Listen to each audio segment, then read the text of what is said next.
துலாம் லக்னத்துல பிறந்திருக்கிறீங்க, வெளிநாடு வெளியூர்கள்ல குடியேறும் ஜாதகம், லக்னம் 5ஆம் இடம் ரொம்ப முக்கியம். அது போல ஆதிபத்திய ரீதியிலே 9ஆம் இடம், இதெல்லாம் ரொம்ப முக்கியமான பாவம் வெளியூர் தூரதேசங்கள்ல குடியேறுவதற்கு. இந்த 5ஆம் இடத்துல ராகு அல்லது கேது அல்லது குரு, இந்த காம்பினேஷன் தான் வெளியூர் தூரதேசங்கள்ல.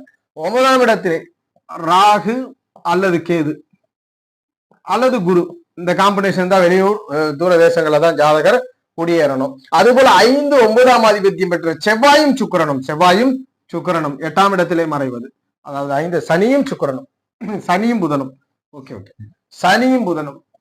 சனியும் புதனும் 8ஆம் இடத்திலே மறைந்திருப்பது, சனியும் புதனும் 12ஆம் இடத்திலே மறைஞ்சிருப்பது. இந்த சனியும் புதன்ல ஒரு காம்பினேஷன், புதனே தனியா இருந்தாருன்னா பூர்வீகம் ஒரு இடம் இருக்கும், உபயம்ன்றதுனால பக்கத்துல ஒரு இடத்துலயாவது இருப்பார். அப்ப சனி புதன் மறைவு புதிதாக பூர்வீகம், முன்னோர்கள் இருந்த இடம்ல ஜாதகர் தான் புதிதாக பூர்வீகத்தையும் புதிதாக சாம்ராஜ்யத்தையும் உருவாக்கக்கூடிய நிலையை கன்னியில் பிறந்தவருக்கு கொடுக்கிறது. 5ஆம் இடத்துல 9ஆம் இடத்துல ராகு கேது குரு அல்லது சனி புதன் மறைந்தவர்கள் வெளியூர் தூர தேசங்கள்ல தான் புதிதா பூர்வீகத்தை உருவாக்கணும். துலா